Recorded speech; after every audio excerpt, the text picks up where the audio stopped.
The contract no one wants. In the dimly lit war room of the Vorith mercenary ship, tension hung thick in the air. Commander Call's mandibles clicked furiously as his compound eyes scanned the tactical display. Across from him, Kuriktal, his second in command, was visibly agitated, pacing in small circles, his clawed feet scraping against the metallic floor. The holographic projection showed a recording of what could only be described as chaos, a team of humans moving with lethal precision on a barren desert world. "You want us to fight those things?" Call's voice cut through the silence, tripping with disbelief. His antennae twitched nervously. "Are you completely insane or just suicidal?" "They're just humans," the Vorith client argued, his tentacled face writhing in frustration. "Primitive mammals, barely a century into space travel. Their technology is crude at best." Kuriktal stopped pacing and jabbed a claw at the display, his voice a low, menacing growl. "Crude. Watch closely. They're not just soldiers, they're predators. See the way they move. That's not training. That's instinct." The hologram flickered, zooming in on the humans. They were clad in sleek, powered armor, each piece adorned with grim insignias, skulls, jagged lightning bolts, and names etched in alien languages. They moved with unnerving synchronicity, blending stealth and ferocity in a way that defied logic. One moment they were shadows slipping silently through the dunes. The next, they unleashed a torrent of firepower that obliterated everything in their path. Call leaned closer, his mandibles clicking nervously. "Why are their armors decorated with skulls? Is that psychological warfare?" Kuriktal snorted derisively. "It's not just decoration. It's a message. To them, combat is a game, and death is the ultimate trophy. They wear it proudly." The commander's tentacles paled slightly, a telltale sign of his growing unease. "They're mammals. How much damage could they really do?" Kuriktal let out a dry chitter. "Do you think they got this far by being harmless?" He gestured to another segment of the hologram. "Look here. Do you know why they developed powered armor? Because they saw it in their entertainment. Plasma weapons, inspired by their fiction. They've turned their fantasies into reality, and they wield it with reckless glee." Call's mandibles clicked erratically now, betraying his growing anxiety. The footage shifted, showing the humans during a night raid. Their armor blended seamlessly with the darkness, their movements fluid and precise. They communicated with eerie calmness, punctuated by bursts of laughter. "Laughter," Call hissed. "Who laughs during combat?" Kuriktal's antennae drooped in exasperation. "Humans do. It's part of their charm, I suppose." Here's a snippet of their comms from their last mission. A recording crackled to life. Amidst explosions and gunfire, human voices bantered. "Hey, Jenkins, what's the difference between a Vorith battle cruiser and a target range?" "No idea, Sarge." "About 30 seconds, once Anderson warms up that railgun." The humans erupted in laughter as a thunderous explosion echoed in the background. "They joke while fighting." Call's voice was barely a whisper. "Who does that? That's not natural." "Exactly," Kuriktal said grimly. "And it's not just jokes. It's their entire approach to combat. Improvisation, creativity, and sheer audacity. They don't follow standard protocols. They make things up as they go, and somehow, it works." The hologram shifted again, showing a human operative surfing down a sand dune on a piece of scavenged equipment while firing 2 plasma rifles at once. His teammates cheered over the comms. "They call that riding the lightning," Kuriktal muttered. "They're drop pods, designed for re-entry surfing." "Who does that? Who looks at atmospheric re-entry and thinks, this would be fun?" Call's compound eyes locked onto Kuriktal, his voice trembling. "Surely they have weaknesses." "Oh, they do," Kuriktal replied. "They're reckless. They push their equipment to the breaking point. But the terrifying part, they know this, and they train for it. Their doctrine encourages improvisation. When something breaks, they adapt. When things go wrong, they thrive. The hologram played on, showing more absurdly creative human tactics. One operator reprogrammed a maintenance drone to serve as a mobile bomb, while another rigged a water filtration system to pump combat stimulants into the enemy's air supply. The Voreth client finally spoke, his voice shaking. "We've tripled your fee, Commander. Surely. Quadruple it." Call interrupted. "And I still wouldn't take this contract." The client's tentacles writhed in desperation. "Why not? They're just humans." "That's exactly why," Curricle snapped. "They don't just fight. They enjoy it. They turn warfare into art. You've seen their unit names. Ghost Recon, Shadow Raiders. Their gunships are called Black Death and Angel of Destruction. It's all a game to them." The client fell silent, his tentacles drooping. Curricle delivered the final blow. "You know what's worse. These are just their regular forces. They're Black Ops units. Nobody even knows what they can do because nobody survives to tell." Call turned off the hologram, his mandibles clicking decisively. "We're done here. Find someone else to take your suicidal contract." As the client slithered away, Call and Curricle exchanged a knowing glance. The commander muttered under his breath, "Only a fool fights humans, because when they're not killing you, they're figuring out how to make it look cool." In the background, the recording replayed a snippet of human comms. "Hey, anyone seen my antimatter grenade? Check your left pocket, Dave. Oh, there it is. Right next to my lucky rabbit's foot." More laughter. Call shuddered. Never again. The impossible mission. The Voreth mercenary ship left the negotiation table, but the galaxy still buzzed with the job no one wanted to take. The contract. A daring operation on the contested planet of Zephyra 9. The goal? Disable the planetary defense grid of a strategic mining colony before the arrival of a massive invasion fleet. The problem? The defense grid was heavily fortified, and the opposing forces had hired none other than the infamous Deathworlders Special Forces, humans. Aboard the Zephyra 9 command outpost, Captain Jarek of the human Special Forces stood with his team, their holographic display buzzing with activity. Jarek's rugged face, adorned with a jagged scar down his left cheek, broke into a grin. So they hired the Voreth mercenaries, and they bailed. He leaned back in his chair, arms crossed. "Guess they've heard about us." His second in command, Lieutenant Avery, chuckled. "Can you blame them? They probably saw footage of Operation Sandstorm Ballet." The room erupted in laughter as the team recalled their last engagement. It had been a masterpiece of tactical improvisation, involving explosive-laden hoverboards and a symphony of synchronized chaos. Yet beneath the jokes and camaraderie, every soldier knew the seriousness of their mission. Protecting Zephyra 9 wasn't just another contract. It was a message to the galaxy. Humanity wasn't to be trifled with. The briefing. Jarek stood before his team, the room dim except for the glowing tactical display that illuminated the gritty determination in their eyes. He pointed to the planetary defense grid, a web of anti-aircraft turrets, shield generators, and automated drones.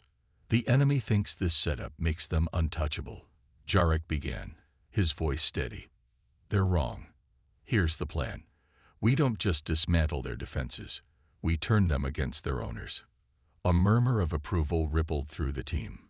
Human special forces weren't known for subtlety, but they excelled at making the impossible seem inevitable. "We're splitting into 3 squads, Jarek continued. "Ghost Squad, you'll infiltrate the shield generator facility here." He tapped the map. "Your objective is to reprogram their shield to amplify instead of block incoming energy. When their fleet arrives, they'll think they're invincible, right until their shields fry their own ships." The room filled with quiet, appreciative laughter. Typical human ingenuity, not just neutralizing the enemy, but weaponizing their own arrogance. "Raven Squad, you're on turret duty," Jarek said, addressing a burly soldier with a massive plasma rifle slung over his shoulder. "Rig their targeting systems to prioritize friendlies. When the invasion fleet gets here, It'll be a fireworks show. On it, boss, the soldier said with a grin. Always wanted to see anti-air lasers up close. And Reaper Squad, Jarek concluded, looking to Avery. You're with me.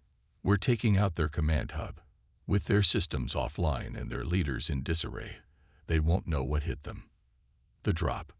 The mission began with what the humans jokingly referred to as riding the lightning. In truth, it was a controlled orbital descent in pods designed to withstand re-entry. Most species viewed the maneuver as a death sentence. Humans saw it as exhilarating. As Jarek's pod screamed through the atmosphere, fiery trails streaking behind them, he activated the comms. All right, people, let's make this fun. Raven Squad, I hope you remembered to pack the fireworks. Don't worry, boss, came the reply. We brought extra sparklers. The pod slammed into the surface with a thunderous impact. Within seconds, the squads emerged, their powered armor glinting under Zephyra 9's pale moons. Each soldier moved with the precision of a well-oiled machine, scanning their surroundings as they advanced. Ghost Squad vanished into the shadows, their cloaking systems rendering them almost invisible. Raven Squad made a beeline for the turret installations, their heavy weaponry humming with suppressed energy. Reaper Squad followed Jarek, heading straight for the command hub. A battle symphony.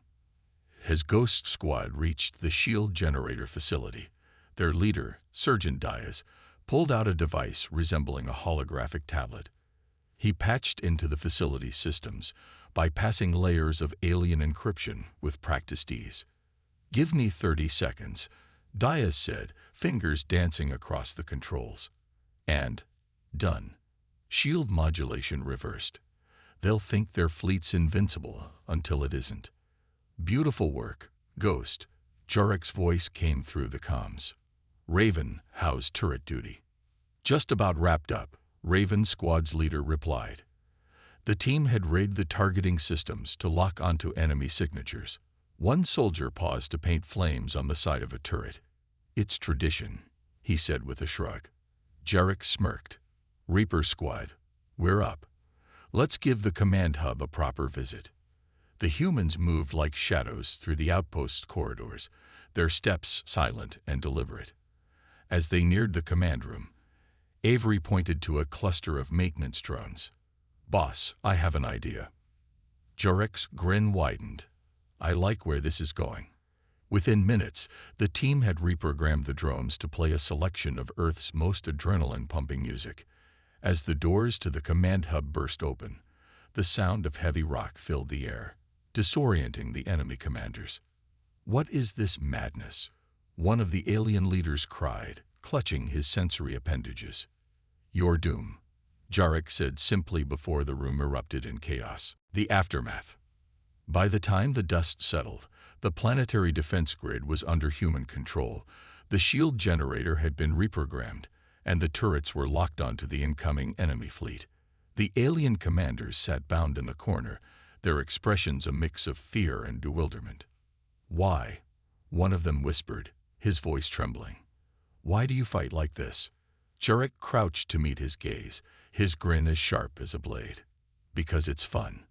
As Reaper Squad regrouped with the others, the human special forces left Zephyra 9's defenders a final gift. A holographic recording of their victory, accompanied by the words, "Next time, think twice before challenging Deathworlders." The invasion fleet never stood a chance. By the time they arrived, their own defenses turned against them in a blaze of destruction. From orbit, Jarek watched the chaos unfold, a satisfied smirk on his face. Mission accomplished, he said, raising a hand. Let's head home, people. Drinks are on me. Human special forces didn't just win battles. They made history, one outrageous victory at a time. The counterattack that wasn't. As the human special forces celebrated their success aboard their stealth transport, the galaxy was already reeling from the shockwaves of their audacious tactics on Zephyra 9. News spread like wildfire among mercenary networks and alien governments alike. To the mercenaries who once mocked humans as primitive, the phrase Deathworlder ingenuity was now uttered in hushed tones.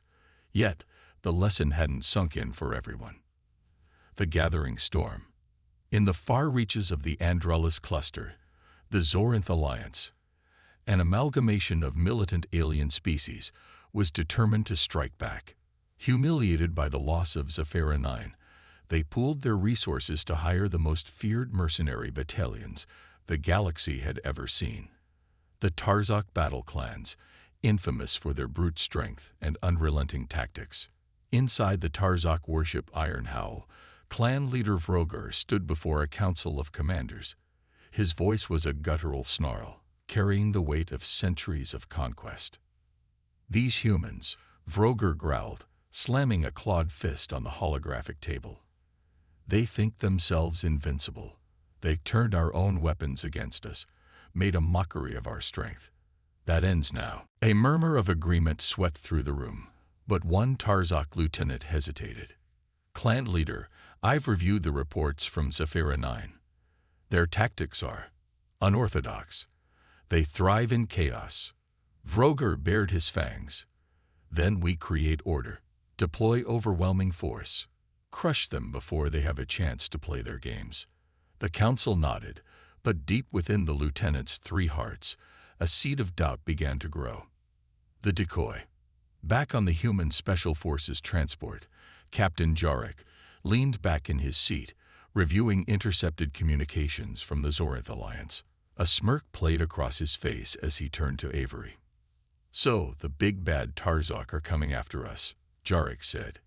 "And they're bringing their entire fleet. Cute." Avery frowned. "Cute. Captain, these guys don't mess around. They're infamous for glassing planets just to prove a point. That's why we're not going to let them get anywhere near Zephyra 9, Jarek replied, his eyes gleaming with mischief. "We're going to lure them into a trap." Avery raised an eyebrow. "And what kind of trap are we talking about?" "The kind they'll never see coming," Jarek said, leaning over the tactical display. "Here's the plan. We leak our location, make it look like we're holed up on an abandoned mining colony. They'll come running, expecting a fight. Instead, we give them a show." Setting the stage. The abandoned mining colony on Tursus IV was the perfect bait. Crumbling infrastructure, narrow canyons, and a labyrinth of tunnels provided ample opportunities for creative sabotage.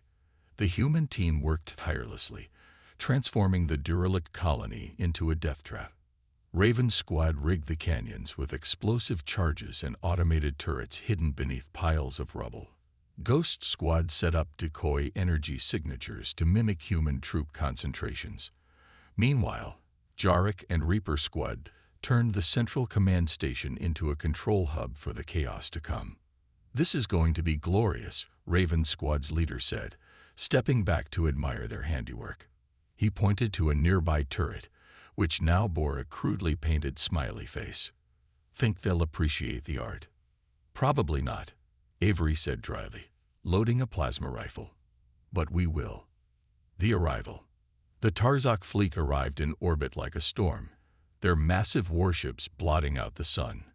Dropships descended, their engines roaring like thunder. Thousands of Tarzok warriors disembarked, their hulking forms bristling with weaponry. They spread across the colony, their keen senses scanning for any sign of the humans. But the humans were nowhere to be seen. "Where are they?" Vrogar snarled, his voice echoing through the canyon. "Cowards." As if in response, a voice crackled through their comm systems. It was Jarek, calm and infuriatingly amused. "Welcome to Tursus IV, ladies and gentlemen. Hope you enjoy the fireworks." Before Vrogar could bark an order, the canyon erupted in chaos. Explosions rippled through the valley, sending Tarzok warriors sprawling. Hidden turrets sprang to life, raining plasma bolts on the bewildered invaders. Holographic projections of human soldiers flickered into view, drawing enemy fire before vanishing. The Tarzok forces scrambled to regroup, but every move they made seemed to play directly into the humans' hands. Automated drones swooped down from the cliffs, dropping smoke canisters that obscured vision and sowed further confusion. The deadly dance. Amid the chaos, Ghost Squad infiltrated the Tarzok command center, planting devices that scrambled their communications and disabled their targeting systems. The once formidable mercenaries found themselves stumbling in the dark, their advanced weaponry rendered useless. Meanwhile, Jarek and Reaper Squad launched a series of hit-and-run attacks, their laughter echoing through the canyons as they dismantled the Tarzok forces piece by piece. Vrogar, Jarek's voice boomed over the comms. Having fun yet? The Tarzok leader roared in frustration. Face me, coward. Jarek smirked, stepping into view on a nearby cliff. If you insist. Vrogar charged, his massive frame barreling through the smoke. But just as he reached Jarek, the human disappeared in a flash of light, a hologram. Gotcha, Jarek's voice said as a series of explosions engulfed Vrogar's position. The retreat. By the time the smoke cleared, the Tarzok forces were in full retreat, their once mighty fleet fleeing the system. On board the Iron Howl, the surviving commanders sat in stunned silence, their pride shattered. Vrogar seethed, his claws digging into the armrests of his throne. They didn't fight fair. No, they didn't, the hesitant lieutenant said quietly. And that's why we lost. Because they don't fight by our rules. They'd make their own. Back on Tursus IV, Jarek and his team watched the Tarzok fleet disappear into the stars. Another victory for the books, Avery said, clapping Jarek on the shoulder. Jarek grinned. And another lesson for the galaxy. Don't mess with Deathworlders. The team boarded their transport, already planning their next mission. For human special forces, the galaxy was a playground, and they were just getting started. The shadow within. The Tarzok retreat left ripples across the galaxy. Mercenary groups hastily updated their contracts, specifically excluding operations involving humans. The Zorinth Alliance, humiliated and desperate for revenge, turned to an option even they feared. The Obsidian Syndicate. Unlike the brute force of the Tarzok or the tactical missteps of previous mercenaries, the Obsidian Syndicate specialized in one thing: shadow warfare. Their operatives were ghosts, masters of infiltration, sabotage, and precision strikes. If anyone could neutralize the humans, it was them, or so the Alliance believed. The meeting. Deep within the Syndicate's base, cloaked in darkness and secured by layers of counterintelligence, the Syndicate's leader, a being known only as Nyx, received the Zorinth envoy. The envoy was visibly trembling, their gelatinous form rippling with fear. We require assistance, the envoy stammered. The humans.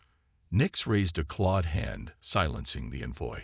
We are aware of the humans, they said, their voice a silky whisper that seemed to echo unnaturally. They've made a name for themselves, haven't they? They humiliated the Tarzok, the envoy blurted. They dismantled our defenses on Zephyra 9 and turned our fleet against us. They're uncontrollable. Nyx leaned forward, their glowing eyes narrowing. Uncontrollable. No, my dear. They are predictable in their unpredictability. We will eliminate them, but our methods are not cheap. The Syndicate's price was astronomical, but the Zorinth Alliance had no choice. They paid, and the Syndicate began their hunt. The trap. Human special forces were no strangers to being targeted. They knew retaliation was inevitable, and Captain Jarek's team prepared accordingly. They had relocated to a hidden base on the jungle moon of Meridon 5, a place chosen for its dense foliage and hostile environment, perfect for ambushes. Think they'll come for us here? Avery asked, scanning the horizon with her enhanced optics. They'll try, Jarek replied, setting up a holographic map of the area. And they'll think they're the hunters. But in this jungle, they're prey. The team fortified their position, using the jungle's natural hazards to their advantage. Deadly flora, unstable terrain, and aggressive wildlife became part of their defensive arsenal. But they knew the Syndicate wouldn't come in force. They'd send operatives, elite, stealthy, and ruthless. Ghost Squad, Jarek said, turning to Sergeant Diaz. You'll patrol the perimeter. They'll try to slip in undetected. Already on it, Diaz said, disappearing into the shadows. Raven squad, Jarek continued, set traps and fallback points. If they get through Ghost, we'll make them regret it. Consider it done, Raven's leader replied, hefting a crate of mines with a grin. The infiltration. Nix's operatives arrived in near silence, their stealth ships cloaked against detection. The Syndicate agents were eerily methodical, moving through the jungle with unnerving precision.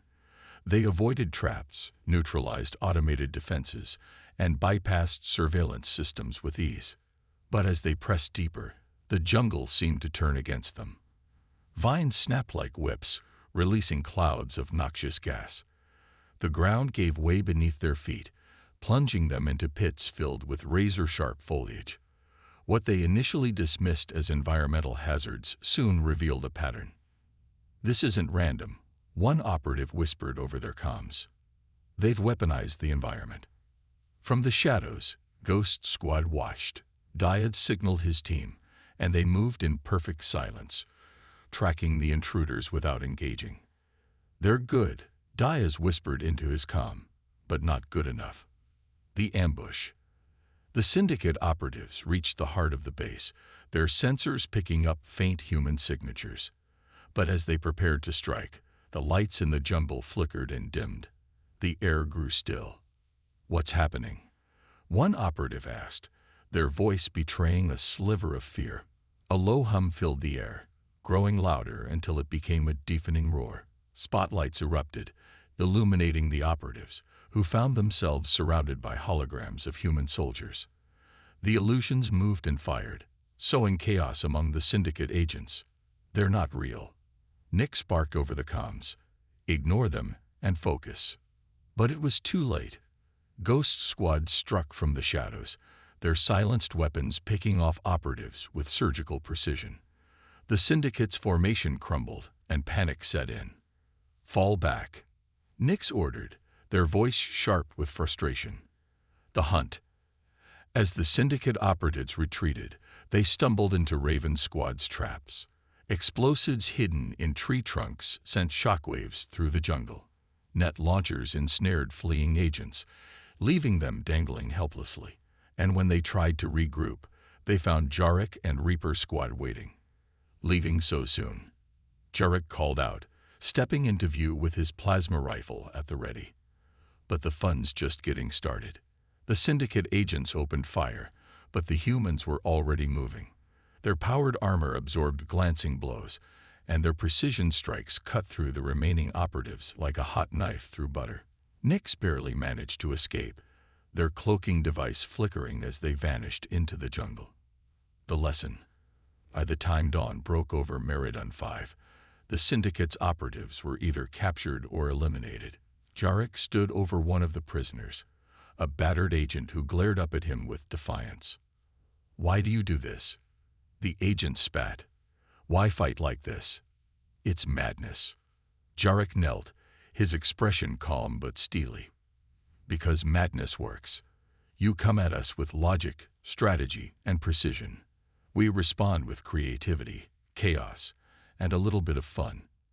And we win." The agent's gaze faltered as Jarek stood. "Take them to the drop zone," he ordered. "Let the Alliance know what happens when they mess with Deathworlders." As the team regrouped, Avery looked at Jarek. "Think they'll try again?" "They always do," Jarek said with a smirk. "And we'll be ready. After all, it's not just about winning. It's about reminding the galaxy why humans are the last thing you want to fight." Above the jungle, the humans' transport lifted off, leaving behind a battered, broken message for anyone who dared to challenge them. The Syndicate, like so many before them, had learned the hard way. Never underestimate Deathworlders. The rising fear. The galaxy was changing. Where once humans were mocked as an emerging, unremarkable species, they were now feared. Stories of their tactical creativity, reckless audacity, and the absolute chaos that they brought to combat spread like wildfire. For every alien government, mercenary guild, and private army, there was only one question. What do we do about the Deathworlders? Deep within the corridors of the Zorinth Alliance's high command, panic festered. The failure of the Obsidian Syndicate had shattered the last vestiges of their confidence. The remaining leaders gathered for an emergency session, their forms a mix of gelatinous, crystalline, and insectoid beings. "We cannot let this continue," hissed General Zalrock, a towering reptilian commander whose claws scraped against the metallic table. "The humans have humiliated us at every turn. Their victories embolden others to challenge us." A crystalline delegate shimmered anxiously. "But what can we do? The Tarzok failed. The Syndicate failed. Even our most advanced fleets." "They didn't fail because the humans are invincible," Zalrock interrupted, his tail lashing. "They failed because the humans exploit weaknesses we didn't even know we had. We need a new strategy." Another delegate, a gelatinous being, rippled nervously. "You propose an escalation." "No," Zalrock said, his eyes narrowing. "I propose containment. If we can't beat them outright, we make it impossible for them to fight." A dangerous plan. The Zorinth Alliance launched Operation Eclipse, a strategy designed to isolate humanity from the galactic community. Trade routes were blocked. Communications were jammed. Allies were pressured to sever ties with Earth and its colonies. The goal was simple: starve humanity of resources and force them into submission without ever firing a shot. On Earth, the effects of the blockade were immediate. Supplies dwindled, trade agreements evaporated, and diplomatic channels fell silent. Yet, instead of despair, the humans responded with determination. Humanity's counterattack. In a hidden base on the outskirts of Mars, Captain Jarek's team gathered for a briefing. The holographic display showed a map of the galaxy, highlighting the growing blockade zones. "They're trying to box us in," Jarek said, his tone calm but resolute. "They think if they cut us off, we'll crumble. They don't understand us at all." Avery smirked. "They forgot one little thing. We don't need much to fight back." Jarek nodded. "Exactly. They've isolated us from the galaxy, but that just means we can operate without interference. We'll turn their blockade into a battleground." Sabotage begins. Jarek's team launched a series of covert operations targeting the blockade. Their first mission was to disable a key supply depot orbiting the moon of Vardis 7, a critical hub for the Zorinth Alliance's logistical network. Ghost Squad infiltrated the depot under the cover of darkness, bypassing security systems with ease. Surjit Diaz planted a series of EMP charges on the station's main control nodes, grinning as he worked. "Think they'll miss this place," he whispered over the comm. "They'll miss it when it explodes," Avery replied, perched on a nearby catwalk, covering him with her sniper rifle. The charges detonated in a cascade of blue light, plunging the station into chaos. As the Alliance scrambled to restore power, Raven Squad moved in, rigging the depot's fuel reserves to overload. The resulting explosion lit up the surrounding space, sending shockwaves across the sector. Turning the tide. The destruction of the Vardis 7 depot was only the beginning. Over the next weeks, human special forces conducted a relentless campaign of sabotage. They ambushed convoys, hacked communication relays, and turned automated defense platforms against their own fleets. Each strike was calculated to sow maximum disruption with minimal resources.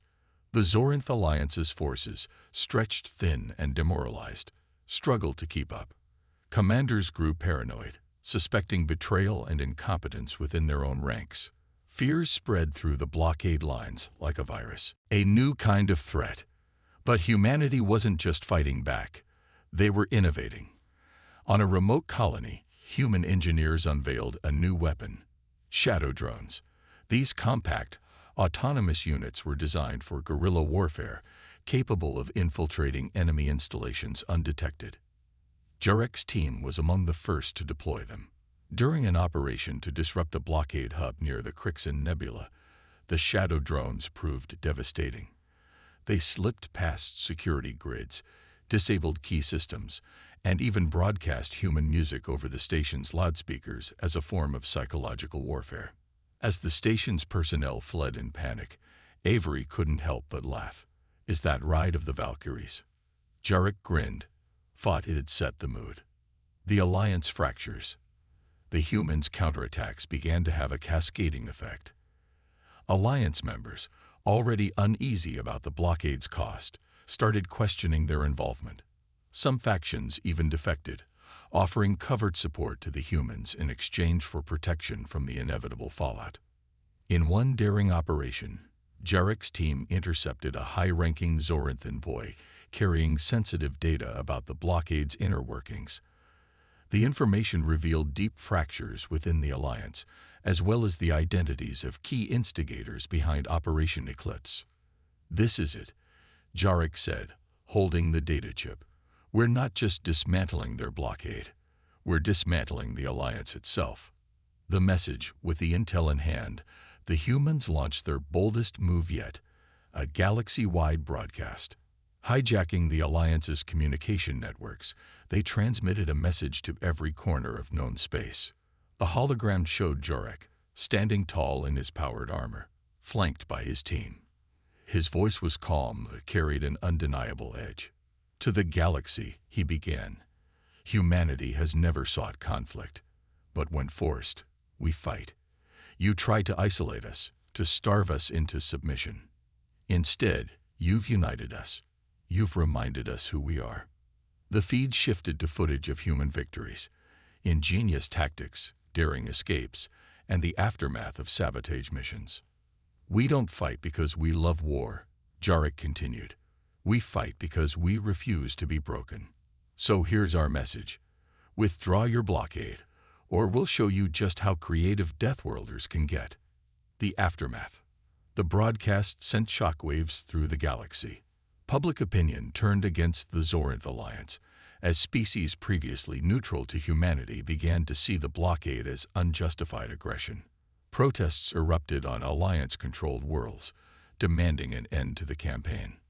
Meanwhile, Alliance leadership was in disarray. The fractures within their ranks widened, and defections increased. What began as an attempt to isolate humanity had instead turned into a rallying cry for their resilience. Back on Mars, Jarek's team watched the fallout unfold with satisfaction. "They're cracking," Avery said, leaning back in her chair. "What's next, Captain?" Jarek smiled. "Next, we finish what they started. Let's make sure the galaxy knows. You can't cage Deathworlders." The team prepared for their next mission, ready to turn the Alliance's desperation into their ultimate defeat. For humanity, the fight was never just about survival. It was about proving they belonged in the stars. The turning point. The Zoranth Alliance's blockade had unraveled into chaos. Key supply depots were gone, communication networks shattered, and internal dissent rampant. But the Alliance's leaders weren't ready to concede. Desperation bred boldness, and they turned to their final gamble. Operation Eclipse Redux, a concentrated strike to eliminate the human Special Forces teams once and for all. The Alliance's gamble. The Alliance deployed an elite fleet, armed with experimental technology, and commanded by General Zalrock himself. Their objective was straightforward: track, surround, and obliterate Captain Jarek's team. To ensure success, they enlisted the help of the Krillithan hunters, an ancient species known for their unmatched tracking skills and ruthless efficiency. In a war room aboard the flagship Eviscerator, Zalrock addressed his captains. "We have underestimated the humans for the last time. This ends now. The Krillithans have pinpointed their location, a hidden base on the icy moon of Kalios 4. We strike fast and leave no survivors." The humans' preparation. On Kalios 4, Jarek's team was already preparing. They had intercepted encrypted Alliance communications hinting at the impending attack. The icy terrain provided its challenges, but for the Deathworlders, challenges were opportunities. Jarek stood before his team in the frosted command center. The holographic display showed the incoming fleet's trajectory. "They're throwing everything they've got at us," Jarek said, his voice calm but charged with determination. "They want us out of the picture for good." Avery smirked. "Should we be flattered?" Jarek grinned. "Let's give them a fight they'll never forget. Here's the plan." The Ice Fortress. Using Kalios 4's harsh environment to their advantage, the team transformed the frozen moon into a fortress of deadly traps and ambush points. Raven's squad had set up explosives beneath the ice, rigged to detonate at the precise moment the enemy's heavy ground vehicles passed over them.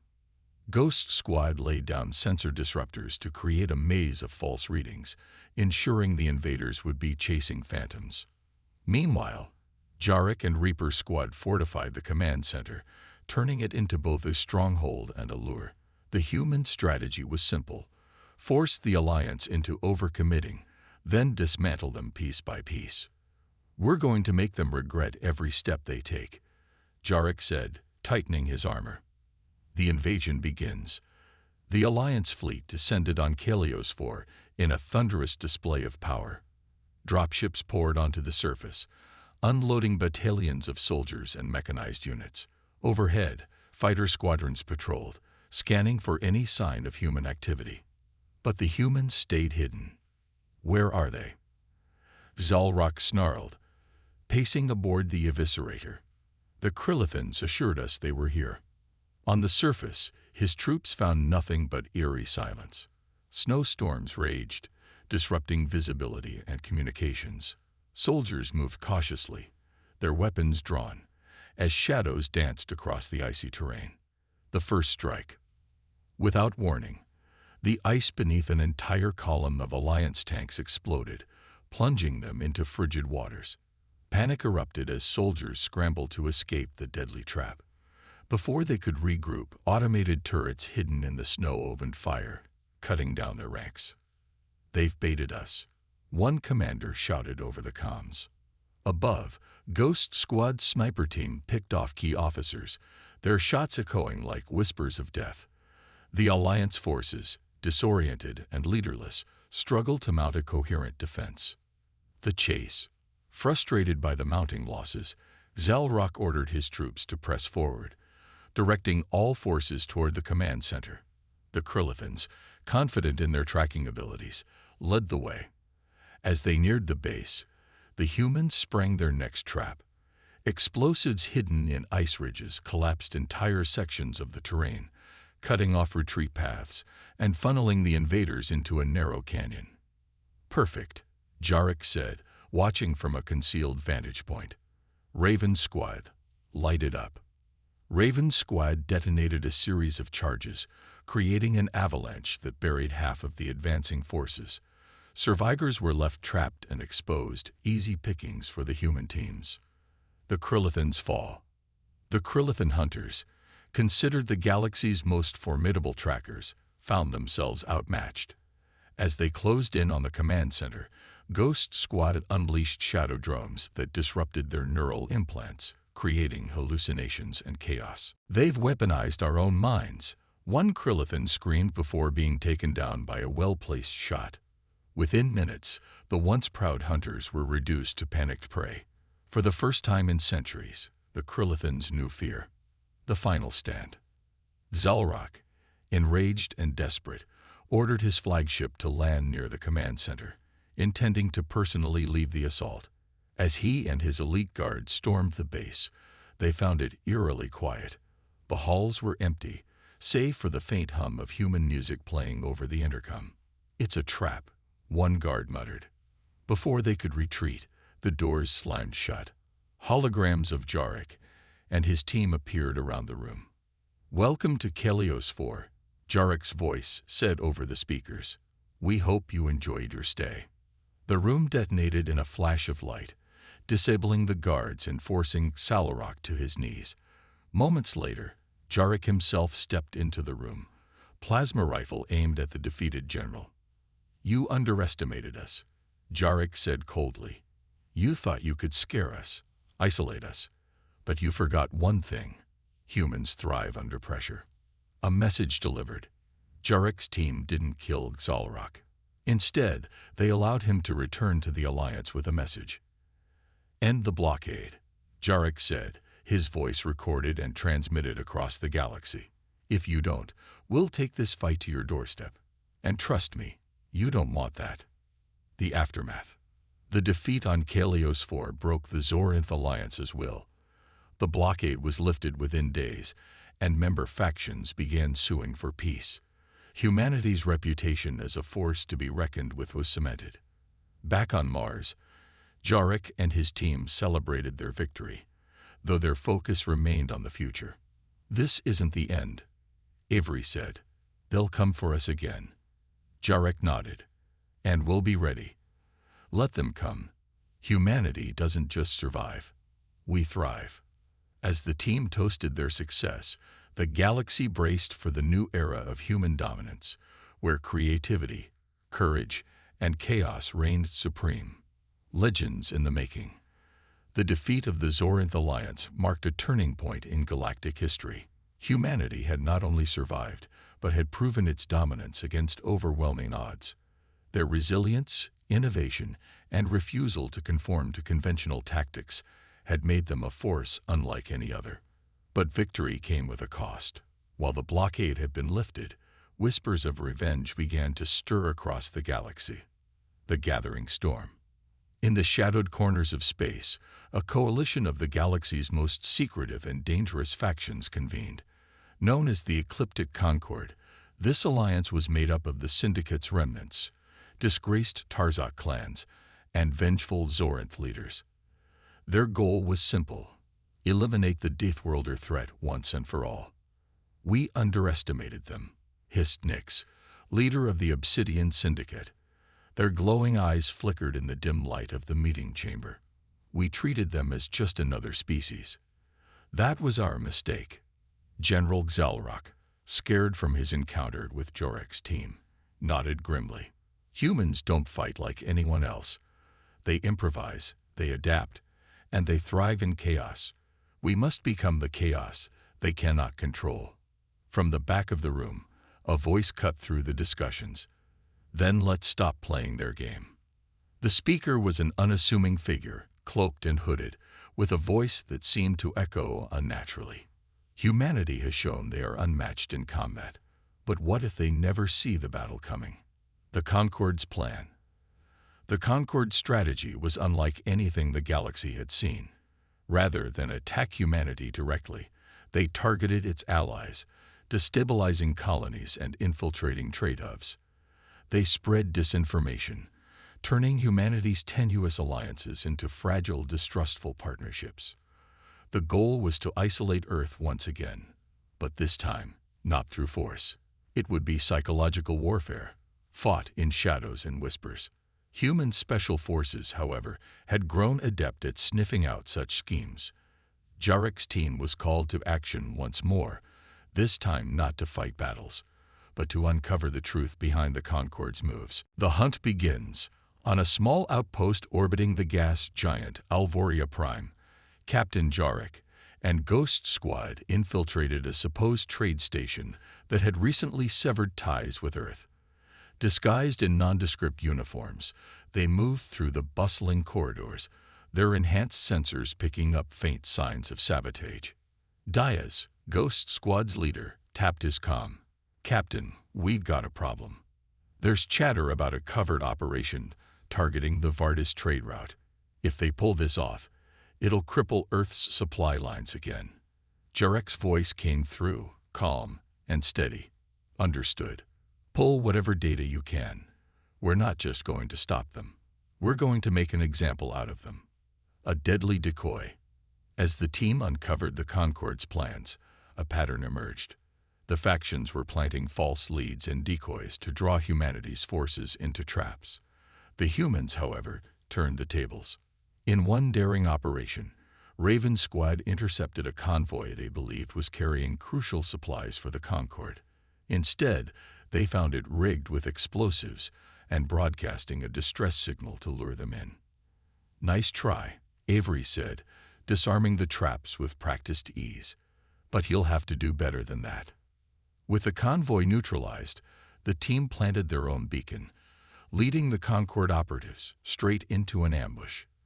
When the trap was sprung, the humans captured critical intel, the location of the Concorde's central command, the Concorde's fortress. The command hub was hidden deep within the volatile Magura Nebula, a region known for its shifting gravitational fields and unpredictable energy storms. Most fleets wouldn't dare venture into the nebula, but for Jarek's team, it was just another challenge. "We've got one shot at this," Jarek said during the briefing. "The Concorde thinks they're untouchable here. Let's remind them why Deathworlders are the galaxy's worst nightmare." The plan was as audacious as ever.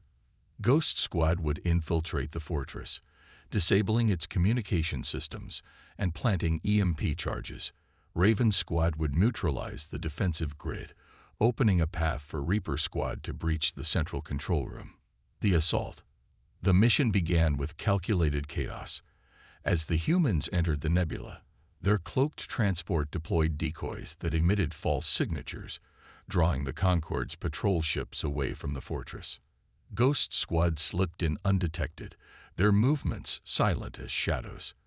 Diaz placed EMP charges on critical nodes, grinning as he set the timer. "Let's turn out the lights." Meanwhile, Raven Squad's heavy weapons specialist, Burke, took down the fortress's automated turrets with precision strikes. "One down, 50 to go," he muttered as the defenses crumbled. When the EMP charges detonated, the fortress was plunged into darkness, its systems fried. Concorde operatives scrambled, their communications cut off, and their defenses useless.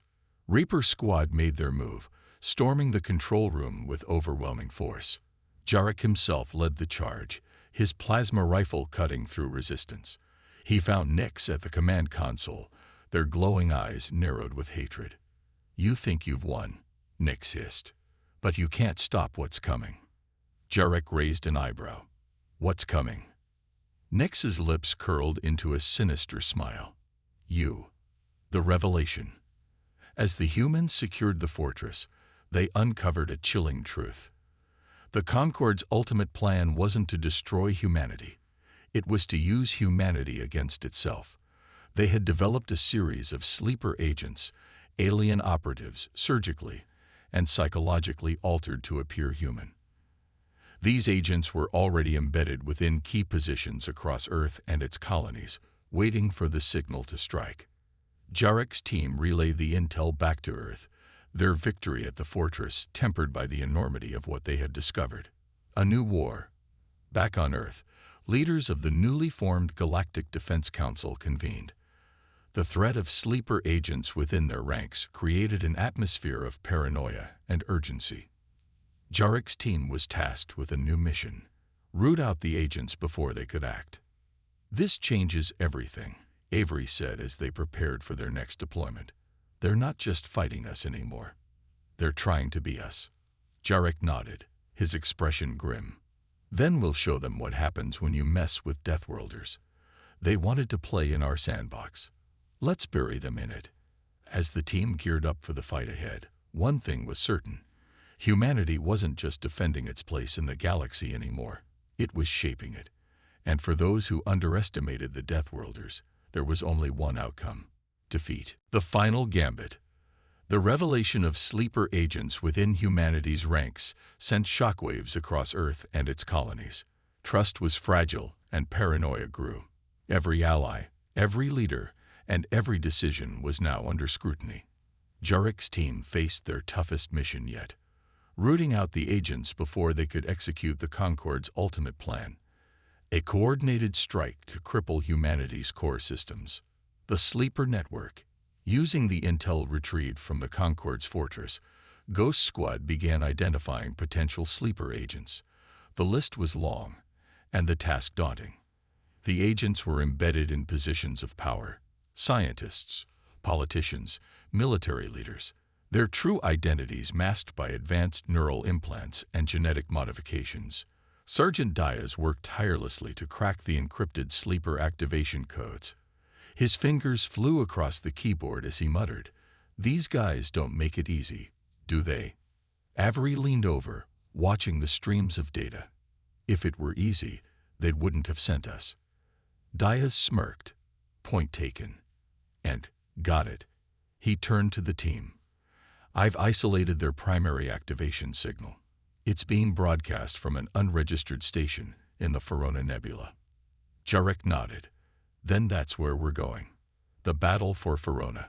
The Verona Nebula was an expanse of swirling energy storms and gravitational anomalies. A natural fortress. The Concorde's hidden station was deep within its chaotic heart, protected by layers of automated defenses and stealth fields. As the human transport entered the nebula, Jarek's voice came over the comms. All right, people, this is it. We take out the station. We stop the activation signal. No signal, no sleeper agents. Raven's squad launched decoy drones to draw enemy fire, while Ghost's squad used their cloaking tech to infiltrate the station. Reaper's squad, led by Jarek, prepared for a direct assault. Inside the station, the Concorde's remaining leaders monitored the approaching humans.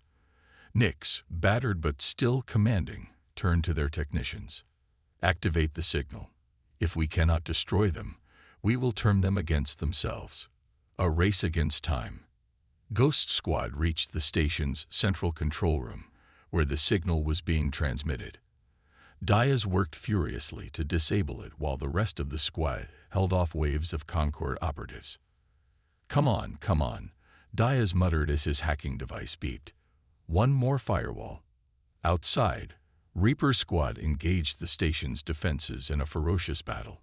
Plasma bolts lit up the nebula's swirling colors as Jarek led the charge, taking down turrets and patrols with calculated precision.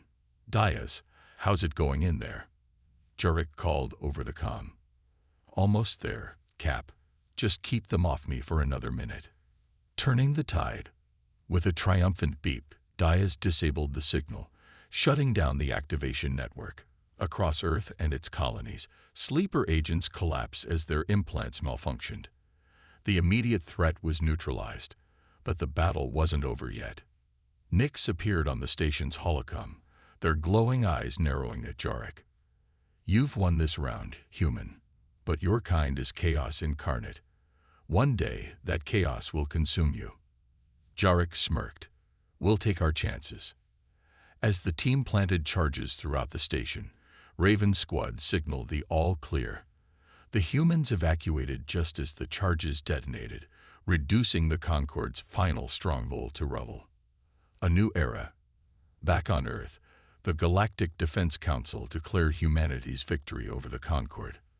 The sleeper agent threat was contained, and the remnants of the Concorde were scattered, their influence shattered. Jarek's team was hailed as heroes, their names etched into history as the ones who turned the tide of galactic politics. Humanity was no longer the underdog, but a respected and feared player in the galaxy. Reflections. In the quiet aftermath, Jarek and Avery stood on the observation deck of their transport, watching Earth rotate below. They'll come for us again, Avery said, her tone thoughtful. They always do, Jarek replied, a hint of a smile on his lips. But now, they know what to expect. Avery chuckled. No, they don't. That's what makes us so dangerous. Jarek nodded. Exactly. As the stars stretched into infinity, the team prepared for whatever challenges lay ahead. Humanity's story was far from over, but one thing was certain: the galaxy would never underestimate Deathworlders again.